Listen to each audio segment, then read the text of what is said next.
Ladies and gentlemen,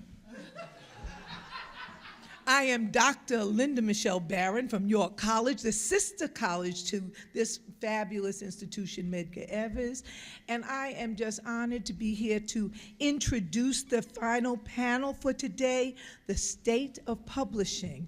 And in doing so, this is a 2014 Odyssey. This is a clean start. You will have lost all of what I didn't say previously. But I do have really just such a wonderful opportunity to introduce a friend of mine, a person I consider a friend, who is in the world of publishing. I'll give you a little bit of information, and she's going to be the moderator of this, on this auspicious occasion. Linda Duggins is Director of Publicity at Grand Central Publishing, an imprint of Hachette Book Group.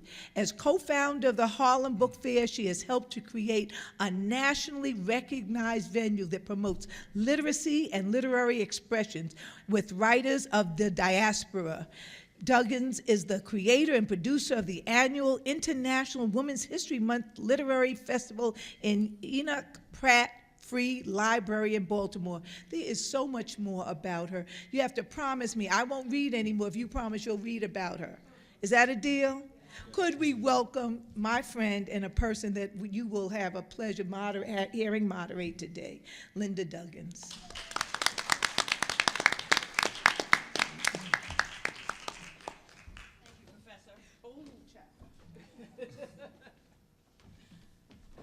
Good afternoon, everybody. Good afternoon. Thank you for making time out of your day to spend with us. As you've heard, this panel is The State of Publishing, a 2014 Odyssey. Well, in my mind, we just might as well call it a 2014 Space Odyssey. We all know the publishing industry is in major flux. However, we are dealing with some of the same opportunities and challenges as we were during the very first National Black Writers Conference. It still is a wonderful trip. The publishing landscape is a strange and beautiful combination of culture, commerce, and art. The theme of this conference, the 12th National Black Writers Conference, is, as you have heard, Black writers reconstructing the master narrative. It is vitally important that we continue to build our presence, the Black writers' contribution to this literary canon. We create and must continue to create our stories because we are a part of this collective master narrative. Toni Morrison said, critics generally don't associate Black people with ideas. They say marginal people, sociologically interesting people perhaps, but very parochial. We are people, not aliens. We live, we love, and we die. Today we'll talk about the language of publishing and how readers and publishing professionals and those aspiring to be published play a role on this journey to redefining this master narrative. We all know there is absolutely nothing post-racial about the publishing industry. Conversations that took place in the 60s, 70s, 80s, and on are still happening in 2014. In March of 2014, the board of directors of the National Association of Black Journalists, they penned an open letter to news media startups. NABJ, as you probably know, is America's oldest and largest organization for journalists of color. They represent more than 3,000 talented media professionals.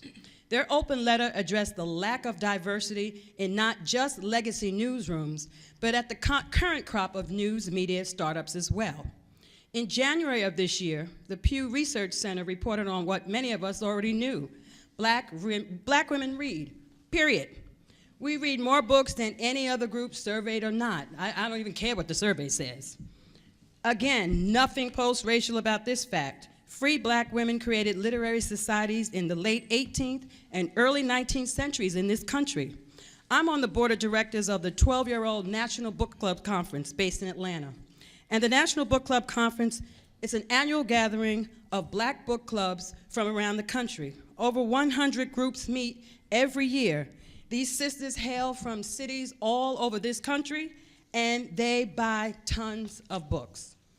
We drew and we draw upon the creative genius of many Phyllis Wheatley, Toni K. Bambara, Gwendolyn Brooks, Margaret Walker, J. California Cooper, Baldwin, Baraka, Delaney, Walter Mosley, B.B. Moore Campbell, Terry Williams, the list goes on and on and on.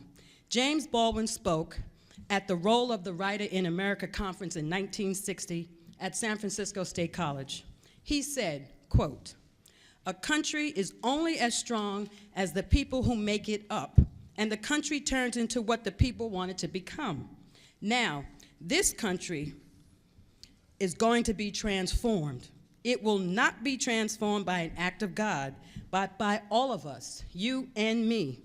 I didn't believe any longer that we can afford to say that it is entirely out of our hands. We made the world we're living in, and we have to make it over," end quote. The language of publishing is what we're here to talk about this afternoon. Economics, technology, cultural aesthetics, creativity.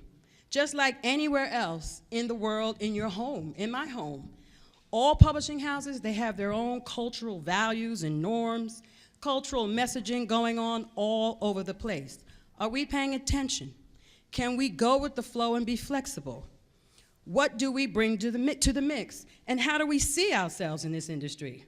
Do you know who you are? And are you grounded enough to hold on to your foundation while the landscape shifts all around you and through you?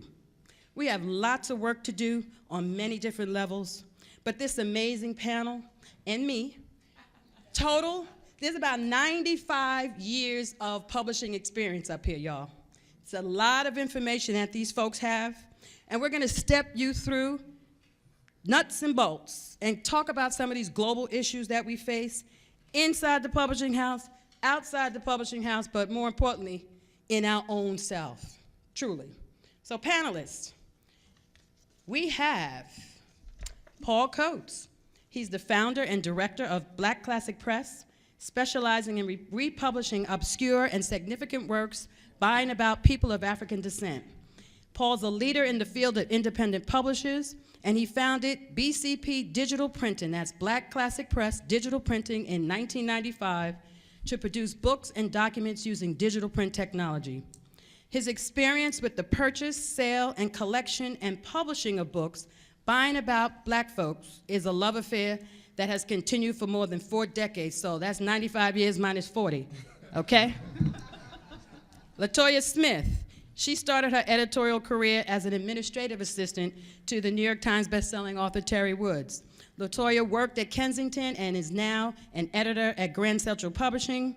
She'll tell you all about the types of books that she likes to acquire, but she's looking for some special things, and she'll let you know about that. Ayesha Pande has worked in the publishing industry for 20 years, okay, 40, 60. Toya will tell you how long she's worked. 60 minus? Oh, for me? Okay, yeah. Since 2003. Okay, so add it up, folks. She's worked in the publishing industry for 20 years. Before becoming an agent, Ayesha was a senior editor at FSG. She's also held editorial positions at HarperCollins and Crown Publishing. And last but not least, Troy Johnson. He's a technology expert and industry leader in marketing books on the web. He's the founder and webmaster of AALBC.com. That's the African American Literature Book Club. It was launched in 1998 and is now the largest and most frequently visited website dedicated to books and films by and about people of African descent. So, we have a lot to talk about today. And let's talk about the Bauer Report. The end of 2012, they stated more than 3,500 books were published each day in the United States in one form or fashion. I know reviews, interviews, advertising, marketing, all of that is very, very important. But panelists, how do you convey the message to your authors and your clients that the real deal is reaching their readers?